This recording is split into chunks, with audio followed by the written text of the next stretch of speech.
नमस्कार मित्रों, आज हम एक ऐसे दर्शन की यात्रा पर चल रहे हैं जिसने भारतीय चिंतन को सबसे पहले वैज्ञानिक रूप दिया। वह है सांख्य दर्शन।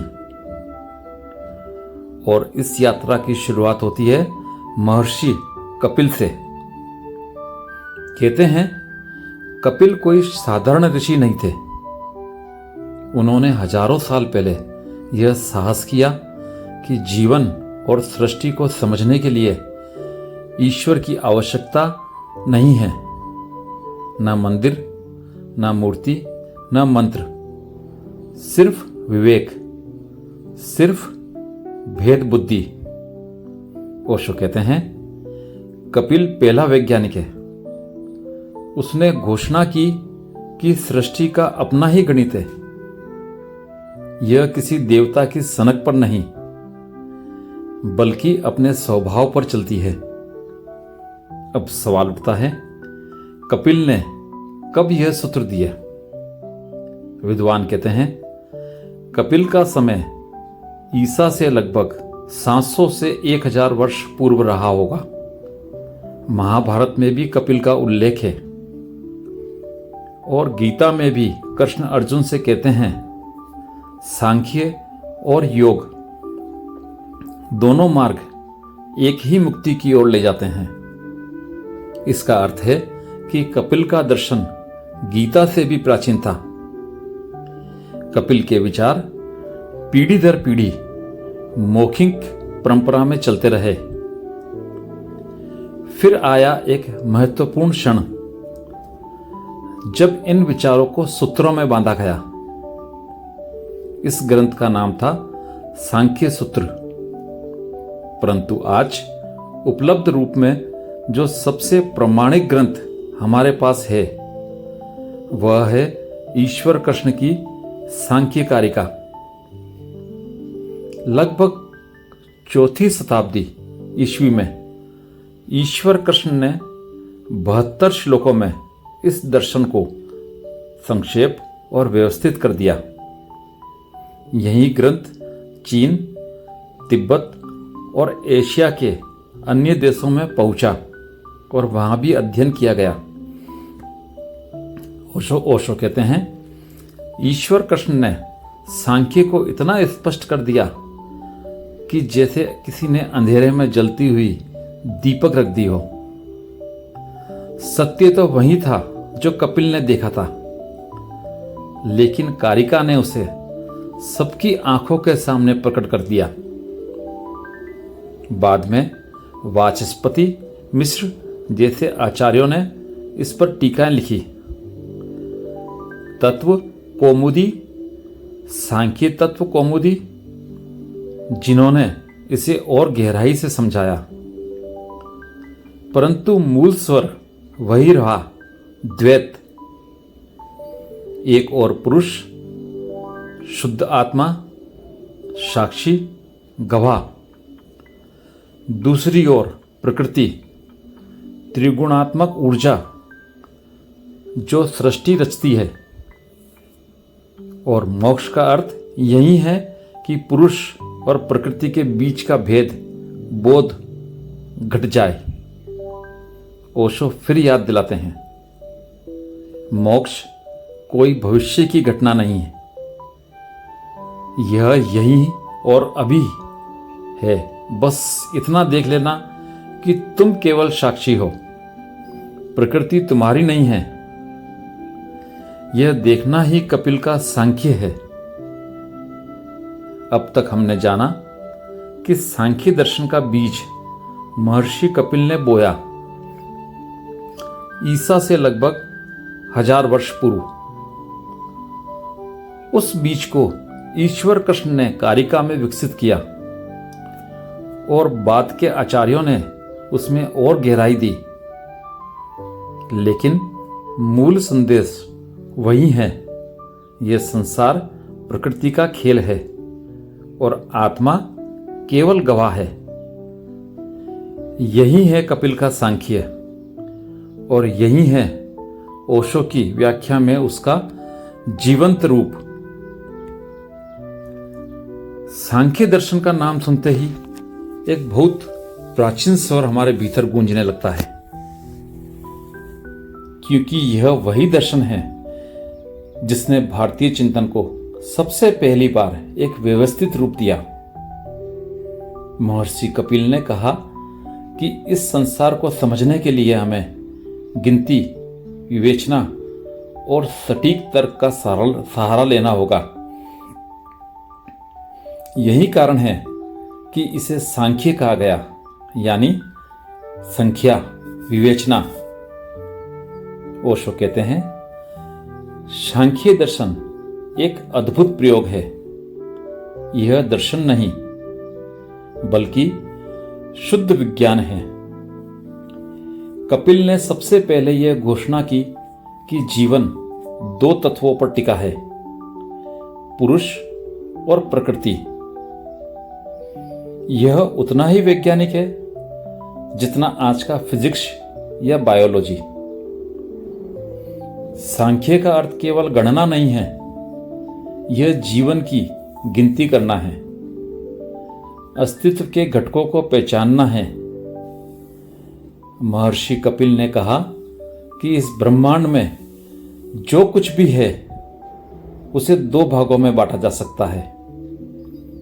एक है पुरुष, शुद्ध आत्मा, शुद्ध चेतना जो केवल साक्षी है, और दूसरा है प्रकृति, सारी गतिविधि, सारा खेल, सारा परिवर्तन।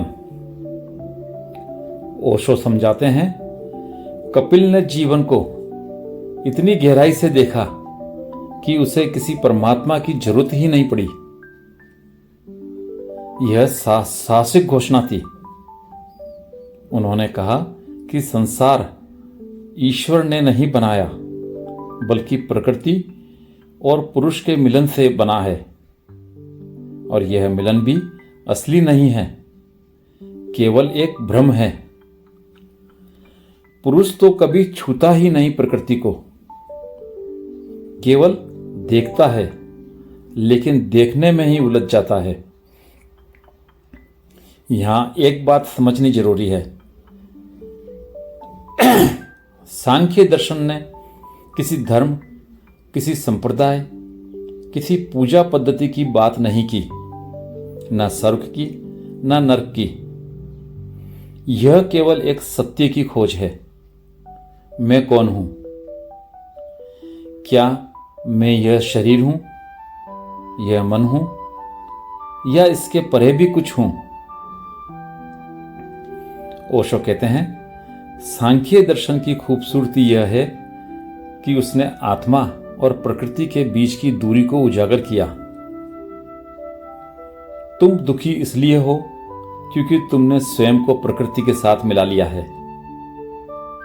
तुमने शरीर को मैं कह दिया, तुमने मन को मैं कह दिया, और यही भूल है।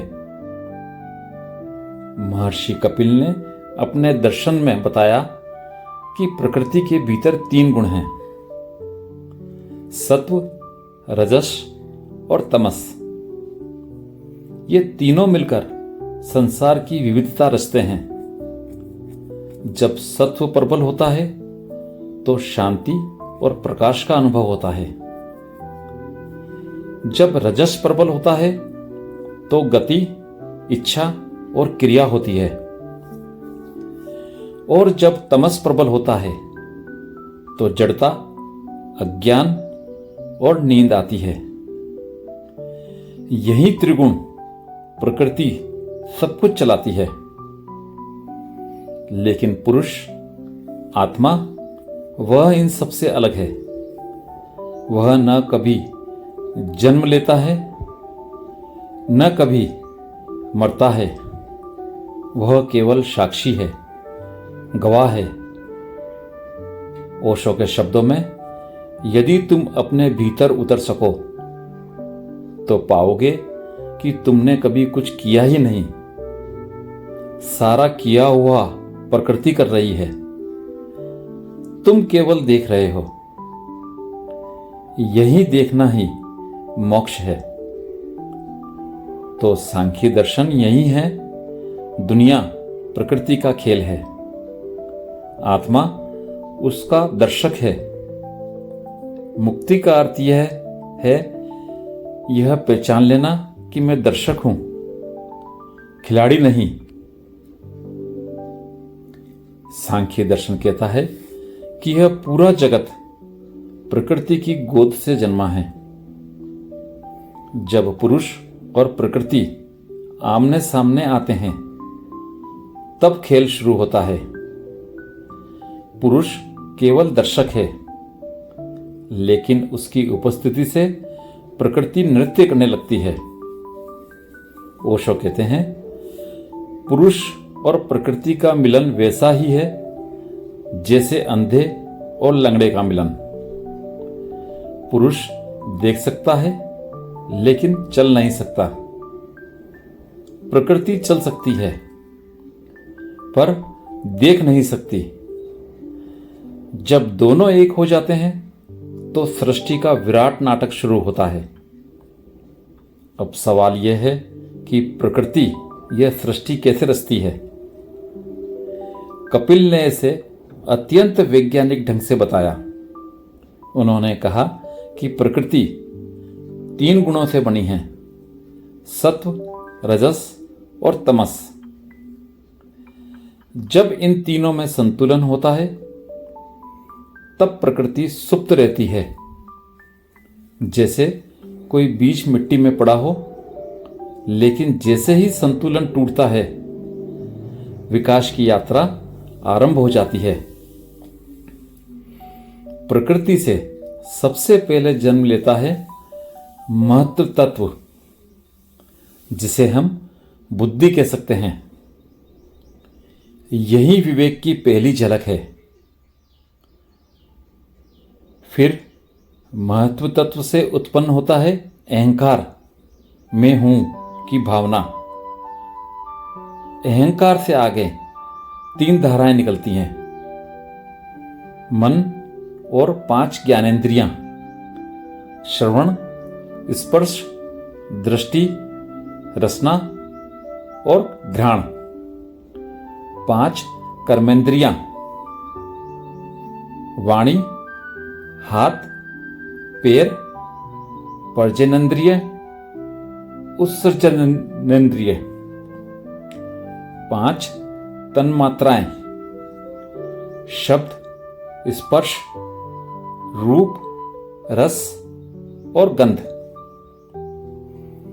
और इन्हीं तन्मात्राओं से उत्पन्न होते हैं 5 महाभूत, आकाश, वायु, अग्नि, जल और पृथ्वी।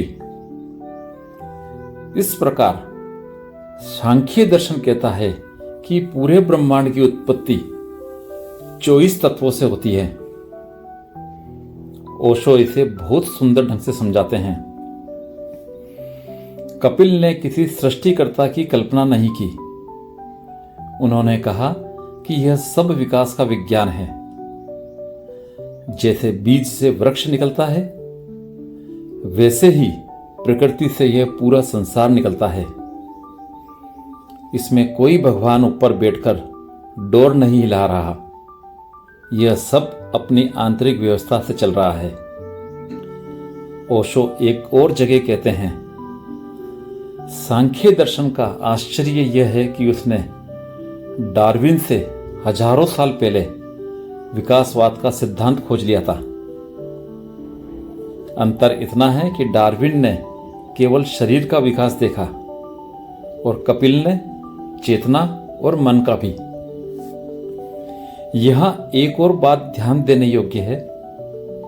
सांख्य दर्शन ईश्वर को अस्वीकार करता है, क्योंकि उसके लिए जगत की व्याख्या करने के लिए किसी बाहरी सत्ता की जरूरत नहीं है। प्रकृति अपने आप में पूर्ण है। ओशो कहते हैं, सांख्य दर्शन ने परमात्मा को अनावश्यक ठहरा दिया। कपिल ने कहा कि ईश्वर को मानना या न मानना दोनों व्यर्थ हैं। जो है उसे देखो और जो है उसमें प्रकृति और पुरुष ही है।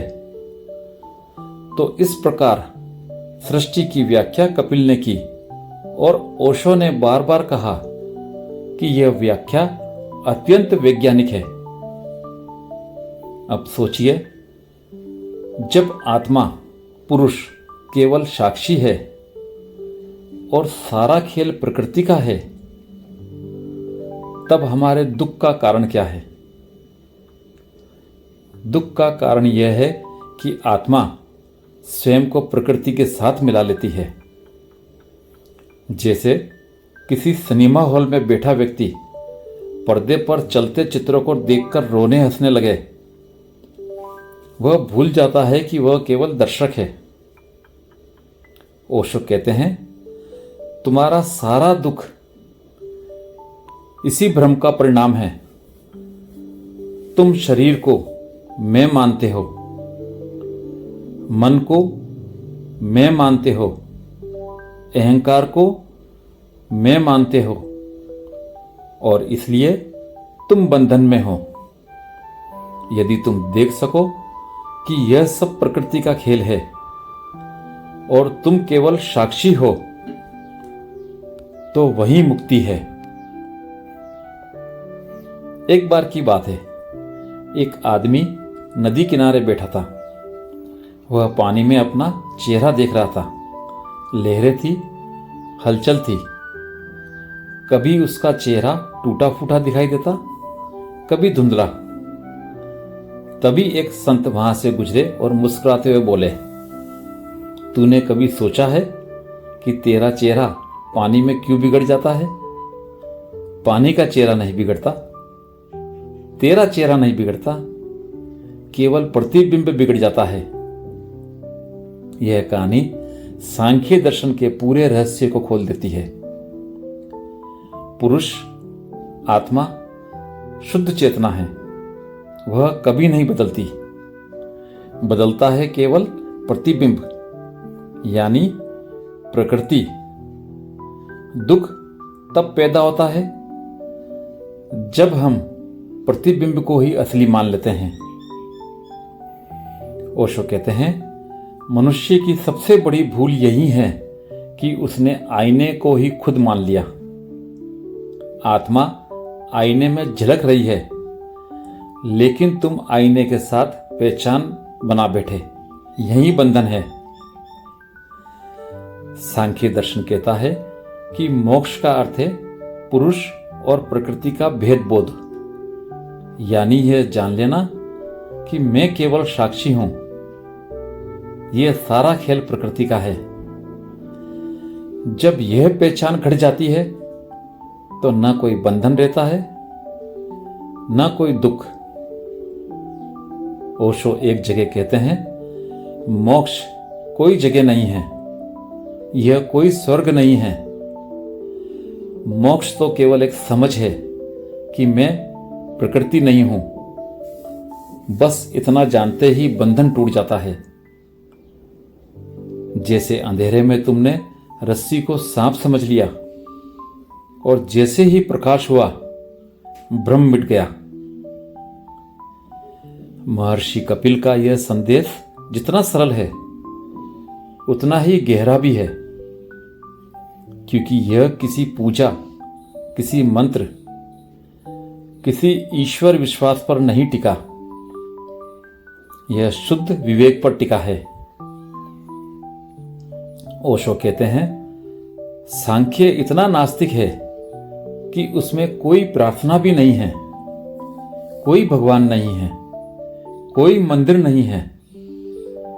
केवल तुम्हें अपने भीतर उतरकर देखना है कि क्या सचमुच तुम दुखी हो या दुख केवल एक भ्रम है। और यदि तुम साक्षी हो गए तो पता चलेगा कि तुम कभी दुखी थे ही नहीं। अब कल्पना कीजिए, आप एक थिएटर में बैठे हैं। पर्दे पर एक त्रासदी चल रही है। नायक मर रहा है, लोग रो रहे हैं और आप भी रोने लगते हैं। पर क्या सचमुच कोई मर गया? पर्दे के पीछे सब कलाकार जीवित हैं। केवल नाटक है। ओशो कहते हैं जीवन भी एक नाटक है। शरीर, मन, संसार सब प्रकृति का नृत्य है। तुम दर्शक हो, लेकिन दर्शक ने भूल कर ली है। उसने खुद को अभिनेता मान लिया है। मोक्ष का अर्थ है यह याद आ जाना कि मैं अभिनेता नहीं, दर्शक हूं। सांख्य दर्शन की दृष्टि से मुक्ति का अर्थ है कि पुरुष अपने को प्रकृति से अलग पहचान ले, और एक बार यह पहचान कट जाती है तो कोई जन्म मृत्यु नहीं, कोई दुख सुख नहीं, केवल शुद्ध साक्षी भाव। ओशो कहते हैं मोक्ष में कुछ घटता नहीं है, केवल तुम्हारी भूल मिट जाती है। यह ऐसा है जैसे कोई आदमी सपना देख रहा हो और अचानक जाग जाए। सपने का अंत नहीं होता, सपने से पहचान टूट जाती है। जागरण ही मोक्ष है। इसलिए कपिल का संदेश यही है कि जीवन का सारा संघर्ष केवल अज्ञान से है। ज्ञान, विवेक और भेद बोध से अज्ञान मिट जाता है और वही मुक्ति है। अब तक हमने देखा कि कैसे सांख्य दर्शन मोक्ष को समझता है, मोक्ष को समझाता है।